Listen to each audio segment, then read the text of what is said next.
नमस्कार, देशकाल प्लस में आपका स्वागत है। मैं हूं मुकेश कुमार। दोस्तों, हम अक्सर सुनते रहते हैं कि पश्चिमी देश चीन को खतरा बताते हैं। कहते हैं कि वहां लोकतंत्र नहीं है, ह्यूमन राइट्स नहीं है और वो लॉ बेस्ड सिस्टम नहीं है उनके यहाँ, और उसको क्रिटिसाइज करते रहते हैं, उसे कमतर बताने की कोशिश करते रहते हैं। लेकिन क्या कभी आपने देखा है कि तीसरी दुनिया के देश चीन के बारे में इस तरह की टिप्पणियां कर रहे हों, बल्कि उनका रुझान चीन की तरफ ज़्यादा क्यों है? क्या कभी आपने इस पर विचार किया है? आज मैं इस पर चर्चा करने जा रहा हूं, और इसका आधार है ब्रिटिश के एक अर्थशास्त्री हैं, जेसन हिकेल। उन्होंने कुछ चीज़ें इतनी स्पष्टता के साथ दुनिया के सामने रख दी हैं कि हमें साफ साफ समझ में आने लगता है कि ये जो दो मॉडल हैं, एक पश्चिम का मॉडल है, अमेरिका और यूरोप का मॉडल है, वो किस तरह से काम कर रहा है, चीन का मॉडल किस तरह से काम कर रहा है, और दोनों जो मॉडल हैं वो ग्लोबल साउथ के लिए, तीसरी दुनिया के देशों के लिए, उनमें से कौन बेहतर साबित हो रहा है। तो आइए चर्चा की शुरुआत करते हैं। पहले समझते हैं कि पश्चिमी मॉडल है क्या। पश्चिमी मॉडल क्या है? पश्चिमी मॉडल पिछले 5 सालों से इस धारणा पर चल रहा है कि वो पूरी दुनिया भर की अर्थव्यवस्था का केंद्र है और बाकी जो देश हैं वो उसके पेरिफेरी के हैं, परिधि के हैं। उसका जो मॉडल है उसमें ये है कि वो इन परिधि के देशों से, जो पेरिफेरी के देश हैं, उनसे सस्ता श्रम लेता है, सस्ता कच्चा माल लेता है, सस्ती औद्योगिक वस्तुएं लेता है और उनसे फिर कोई एक फिनिश प्रोडक्ट बनाता है और उसका दाम भी वो तय करता है। टेक्नोलॉजी उसके पास रहती है और जो उसके वित्तीय संस्थान हैं वो इस पूरे सिस्टम को चलाते हैं, और ये सिस्टम बना रहे, ये मॉडल चलता रहे, इसके लिए पश्चिम ने दुनिया भर में अपने सैन्य अड्डे बना रखे हैं कि कहीं से कोई विरोध अगर उठता है तो उसे कैसे कुचलना है।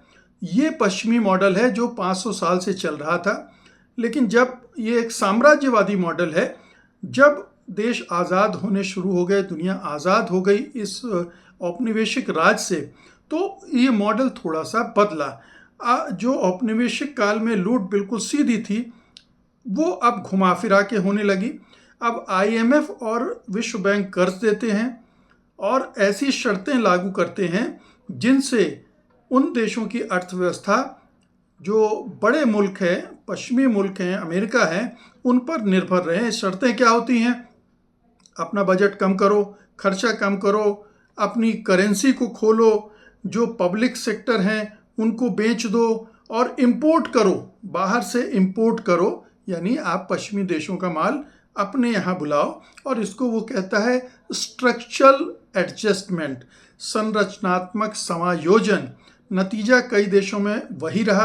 औद्योगिक आधार उनका कमज़ोर होता गया, जैसे भारत का कमज़ोर होता चला जा रहा है। निर्यात सस्ता हो गया है और आयात महंगा हो गया है। तो ये पूरा जो मॉडल है वो पश्चिमी देशों के फेवर में पूरी तरह से झुका हुआ है और जो दूसरे देश हैं उनके शोषण पर आधारित है।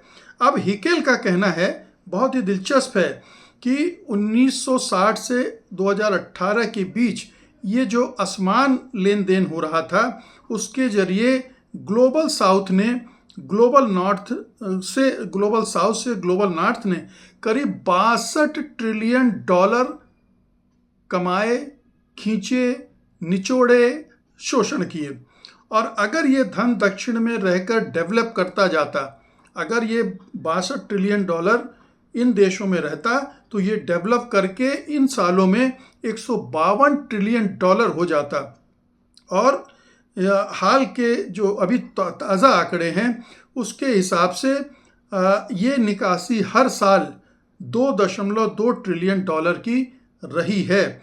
और ये इतनी है कि अगर ये रकम इसको देखा जाए तो जो इन देशों की चरम गरीबी है, एक्सट्रीम पॉवर्टी है, उसको 15 बार ख़त्म किया जा सकता है। यानी यहाँ तो गरीबी होने का सवाल ही नहीं उठता अगर ये शोषण पश्चिमी दुनिया ने न किया होता।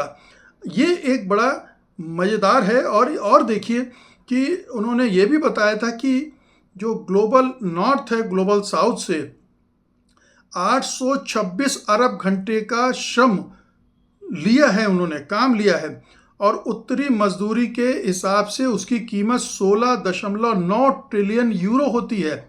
दक्षिणी दुनिया के करीब 90% श्रम में योगदान करता है ग्लोबल साउथ, लेकिन वैश्विक आय का उसे सिर्फ मिलता है 21%। 90% उसमें वो ले जाता है 21%। तो ये मॉडल इनका है जो चल रहा है। अब आइए देखिए कि चीन ने कैसे मॉडल को बदला। चीन ने पहले उसी व्यवस्था में जगह बनाई, अपने सस्ते श्रम के ज़रिए, निर्यात के ज़रिए, विदेशी पूंजी के ज़रिए पहले जगह बनाई, लेकिन रुका नहीं। इसके बाद उसने अपना विकास करना तेज़ी से जारी रखा, और उस सुधार युग में चीन ने लगभग 80 करोड़ लोगों को चरम गरीबी से बाहर निकाल दिया। ये आधुनिक इतिहास की सबसे बड़ी ऐतिहासिक उपलब्धि है कि एक देश इतनी चरम गरीबी से इतने बड़े संख्या में लोगों को निकाल पाता। अब उसकी जो जीडीपी है वो दुनिया के दूसरे नंबर पे है। क्रय शक्ति में वो पहली बड़ी अर्थव्यवस्था है। वैश्विक मैन्युफैक्चरिंग में उसका हिस्सा 27 से 30% तक पहुंच चुका है। तो ये जो मॉडल बनाया है, अब ये मॉडल कैसे आगे बढ़ता है देश के बाहर भी, इसको देखने की ज़रूरत है। जो चीन ने उपलब्धि की है वो अपने आप में एक है, लेकिन ये जो चीन ने फिर अपने को जो ग्लोबल साउथ में फैलाना शुरू किया, उसने क्या किया, green finance and development centre के आंकड़ों के अनुसार 2025 में चीन की जो BRI भागीदारी रिकॉर्ड स्तर पर पहुंची। निर्माण के जो कॉन्ट्रैक्ट हैं 128.4 अरब डॉलर, और जो निवेश है वो 85.2 अरब डॉलर तक पहुंच गया, कुल लगभग 213.5 अरब डॉलर। तो ये उसकी अर्थव्यवस्था की ग्रोथ आगे बढ़ती रही, और इसने पूरा जो ढांचा बदल दिया पूरी दुनिया का। जो एक जो डेवलपमेंट किया इसने, तकनीकी और आर्थिक विकास किया, उससे उसने पूरी जो दूसरी दुनिया है उसमें तमाम तरह के नए विकल्प इंट्रोड्यूस किए, जो चाहे एशिया के देश हों, अफ्रीका के हों या लैटिन अमेरिका को, वहाँ उसने सस्ता ऋण तो महंगा दिया, लेकिन जो IMF और वर्ल्ड बैंक जो कंडीशंस लगाती थी, शर्तें लगाती थी, जिनकी वजह से पश्चिमी देश उनका शोषण कर पाते थे, वो उसने नहीं किया। कोई शर्त नहीं, आप कर्ज लीजिए, अपना विकास कीजिए, और आपको तमाम तरह की सुविधाएं, सस्ती टेक्नोलॉजी देगा, और जो पूरा जो डेवलपमेंट का जो चीनी मॉडल है वो उस पर आप काम करके आगे बढ़ सकते हैं। तो ये एक नया जो मॉडल दे दिया है, उससे पूरी तरह से हड़बड़ाया हुआ है पश्चिमी जगत, और इसीलिए चीन पर हमेशा गालियों की बरसात होती रहती है। लेकिन चीन के इस मॉडल का उपयोग करके अफ्रीका के बहुत सारे देशों ने प्रगति की है, प्रगति कर रहे हैं। कई और देश भी इसको अपना रहे हैं, और इसीलिए वो चीन को एक दोस्त की तरह देखते हैं, एक शोषण वाली शक्ति के तौर पर नहीं देखते हैं। ये दो मॉडल का फ़र्क जो बताया है जेसन हेकल ने, ये बहुत ही गौर करने वाली बात है, और भारत को भी समझना पड़ेगा, क्योंकि भारत भी पश्चिमी मॉडल के तहत अपना शोषण करवा रहा है। वही IMF, वही वर्ल्ड बैंक हमें लोन देते हैं, हमसे कहते हैं हमारी अर्थव्यवस्था को ऐसे बदलो, पब्लिक सेक्टर को बेच दो, प्राइवेटाइजेशन करो, तमाम तरह की कंडीशन लगाकर हमारी जो मैन्युफैक्चरिंग है उसको उन्होंने चौपट कर दिया है। अगर हमें वापस अपनी मैन्युफैक्चरिंग को ज़िंदा करना है, उसको आगे बढ़ाना है, तो उस जाल से निकलना पड़ेगा, और अपने ढंग के विकास को, जैसे चीन ने जो मॉडल अपनाया है उस मॉडल पे जाना पड़ेगा, और तभी हमारे लिए भी कोई एक इस पूरे शोषण वाले तंत्र से निजात का रास्ता खुलेगा।